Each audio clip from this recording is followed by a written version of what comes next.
Topic क्या है, application of Gauss's theorem ही है, जिसमें कि थर्ड एप्लीकेशन आज हम सभी पढ़ने वाले हैं, एप्लीकेशन ऑफ गॉसेस लॉ। तो हम सभी को पता क्या करना है, इलेक्ट्रिक फील्ड ड्यू टू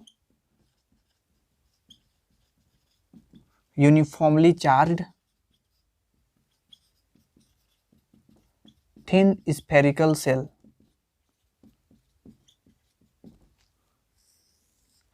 चलिए तो समझें कि हम सभी को एक स्फीयर गिवन है और इस स्फीयर का जो रेडियस है उसे हम सभी क्या कंसीडर कर रहे हैं स्टूडेंट, आर, ठीक है। और इस पे हम सभी, इसके जो सरफेस है इस पे हम सभी पॉजिटिवली चार्ज इसको दे रखे हैं, ठीक है, जो कि पूरे इस स्फीयर के सरफेस पे डिस्ट्रीब्यूटेड है। और ये हम सभी चार्ज जो एज्यूम किए हैं वो कैसा है, पॉजिटिवली चार्ज है। और इसमें जो चार्ज डेंसिटी का टाइप जो होगा वो किस टाइप का होगा, तो वो होगा सरफेस चार्ज डेंसिटी, और उसका डेफिनेशन क्या होता है, चार्ज पर यूनिट एरिया, है ना। सपोज कर रहे हैं कि इस पूरे स्फीयर पे हम सभी कितना चार्ज दे रखे हैं, कैपिटल क्यू चार्ज दे रखे हैं। तो हम सभी को क्या करना है कि स्फीयर के बाहर पे और अंदर पे क्या करना है, इलेक्ट्रिक फील्ड पता करना है। तो पहला केस हम सभी यहाँ पे कंसीडर करते हैं स्फीयर के बाहर, ठीक है, outside the sphere, outside the sphere. तो इस आउटसाइड द स्फीयर के लिए कंडीशन क्या होगा, सपोज कर रहे हैं कि हम सभी स्फीयर के बाहर में इस पॉइंट पे हम सभी को इलेक्ट्रिक फील्ड पता करना है, जो कि इसके सेंटर से कितने डिस्टेंस पे है, स्मॉल आर डिस्टेंस पे है। तो यहाँ पे लिखेंगे कि जो स्मॉल कैपिटल आर है वो लेस देन है किससे, स्मॉल आर से। तो ये कंडीशन होगा स्फीयर के आउटसाइड के लिए, ठीक है। तो चलिए इसको हम लोग सोल्व करते हैं।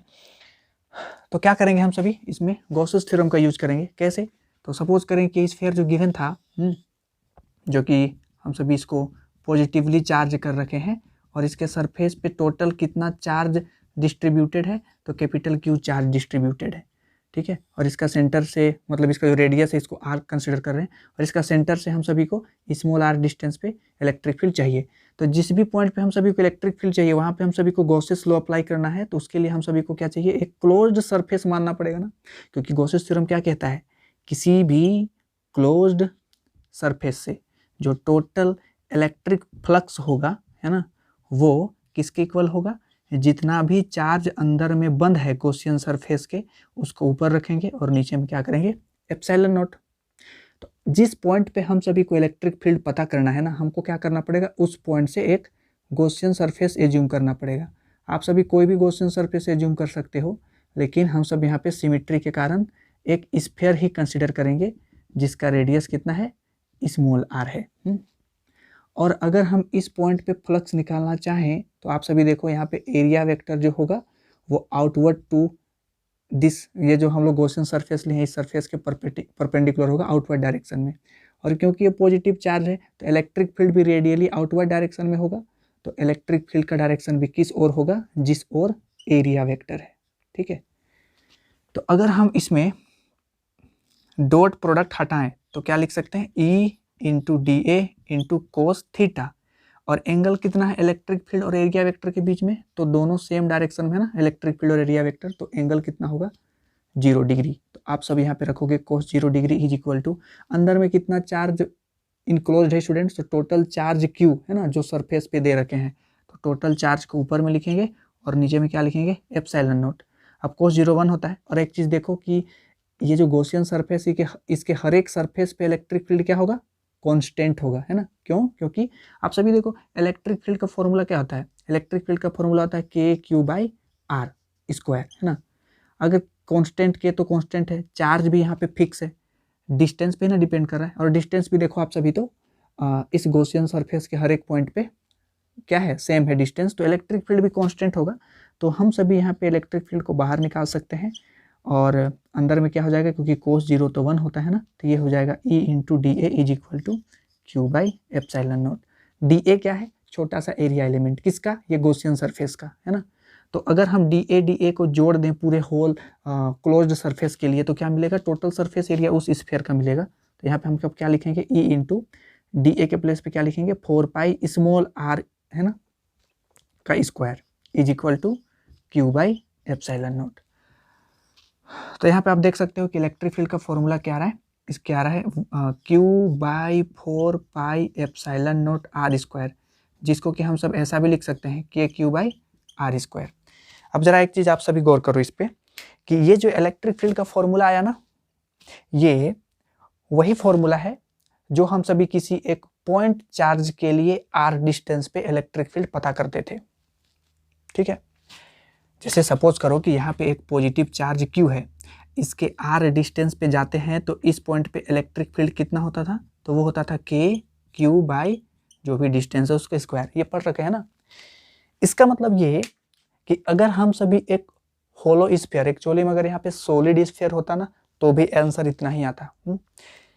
तो अगर हम सभी होलो या फिर सिलेंडर, होलो या फिर सेल है ना, सॉलिड स्फीयर या फिर स्फेरिकल सेल, कोई भी स्फीयर के वजह से अगर हम स्फीयर के बाहर में जिस भी पॉइंट पे इलेक्ट्रिक फील्ड अगर हम सब पता करते हैं तो वो इलेक्ट्रिक फील्ड उतना ही होता है जो किसी पॉइंट चार्ज के कारण r डिस्टेंस पे होता।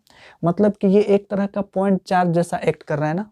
ठीक है, तो आप सभी याद करके रखोगे कि जब भी कोई होलो स्फीयर हो या फिर सॉलिड स्फीयर हो, वो दोनों स्फीयर के वजह से अगर हम स्फीयर के आउटसाइड में, बाहर में इलेक्ट्रिक फील्ड अगर कैलकुलेट करेंगे तो वो उतना ही आएगा जो किसी एक पॉइंट चार्ज के कारण आता। मतलब कि वो कैसा एक्ट करेगा, जैसे कि कोई एक पॉइंट चार्ज है। ठीक है, तो ये था। अब हम सब दूसरा इसका एप्लीकेशन क्या करते हैं, इसके अंदर में है ना, स्फीयर के अंदर में पता करते हैं। तो इसको आप सभी बहुत इजीली समझ सकते हो, क्योंकि देखो यहाँ पे ही समझ लेते हैं हम सभी कि मान लेते हैं ये स्फीयर था, अभी तो आउटवर्ड, डायरेक्ट आउटवर्ड मतलब स्फीयर के बाहर पे निकाले थे ना इलेक्ट्रिक फील्ड। अभी हम सभी क्या करते हैं, स्फीयर के अंदर में निकालते हैं इलेक्ट्रिक फील्ड। तो आप सभी देखो स्फीयर के अंदर में अगर हम सब कोई पॉइंट लेंगे जो कि सेंटर से स्मॉल r डिस्टेंस पे है, और यहाँ पर अगर हम लोग गॉसियन सरफेस बनाएंगे तो क्या लिखेंगे गॉस लॉ के according, integration E dot dA is equal to Q enclose by epsilon naught. लेकिन आप सब देखो कि ये जो गॉसियन सरफेस है इसके अंदर तो कोई चार्ज बंद है ही नहीं, क्योंकि सारा का सारा चार्ज तो किस पे है, सरफेस पे है ना। अंदर में कोई भी चार्ज थोड़ी ना है, कोई चार्ज नहीं है। तो अंदर में कोई चार्ज नहीं है तो चार्ज जीरो हो गया, तो इलेक्ट्रिक फील्ड भी क्या होगा, जीरो होगा। ठीक है, मतलब कि जब होलो स्फीयर हो तो इसके आउटवर्ड मतलब बाहर में इलेक्ट्रिक फील्ड कितना आता है, KQ बाई आर स्क्वायर, जो किसी एक पॉइंट चार्ज के लिए भी होता। और अगर स्फीयर के अंदर में हम सभी कैलकुलेट करेंगे इलेक्ट्रिक फील्ड तो वो कितना होगा, इलेक्ट्रिक फील्ड जीरो होगा। हाँ, लेकिन ये सेल है ना, स्फेरिकल सेल है, अंदर से खोखला है। अगर सॉलिड स्फीयर होता, सॉलिड स्फीयर होता तो उसके वजह से कुछ इलेक्ट्रिक फील्ड होता। ये सेल है, हम लोग को सिलेबस में सेल के लिए ही पढ़ना है। अगर आप सभी इसका ग्राफ देखें स्टूडेंट, तो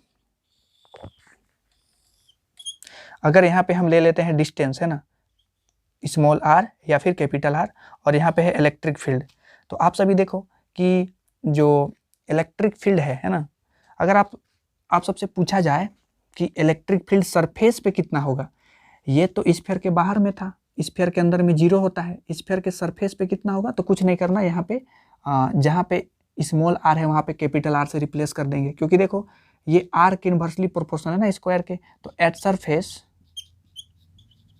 एट सरफेस इलेक्ट्रिक फील्ड कितना होगा, KQ बाई कैपिटल R का स्क्वायर। ठीक है, तो अगर हम सभी डिस्टेंस को जीरो रखते हैं है ना, मतलब कि जो रेडियस है अगर वो जीरो है तो इलेक्ट्रिक फील्ड भी जीरो है ना। कब तक जीरो है, जब तक कि यहाँ पे डिस्टेंस कितना नहीं हो जाता, कैपिटल R नहीं हो जाता। क्योंकि जब डिस्टेंस कैपिटल R हो जाता है तो हम सभी को इलेक्ट्रिक फील्ड कितना मिलता है, हम सभी को इलेक्ट्रिक फील्ड मिलता है KQ बाई कैपिटल R का स्क्वायर, है ना। अब जैसे ही R से ज़्यादा करेंगे डिस्टेंस को, मतलब कि ये जो रेडियस था अब ये रेडियस बड़ा हो रहा है ना, मतलब कि ये R डिस्टेंस हम सभी को बात कर रहा है, तो इसमें क्या होगा कि ये इन्वर्सली प्रोपोर्शनल है। देखें आप सभी स्क्वायर के, तो ये घटते घटते घटते घटते जीरो के अप्रोच करेगा। जीरो नहीं होगा क्योंकि अगर जीरो हो गया तब तो ये इन्फिनाइट हो जाएगा ना, इसीलिए। तो ये इसका वेरिएशन है रेडियस के साथ में।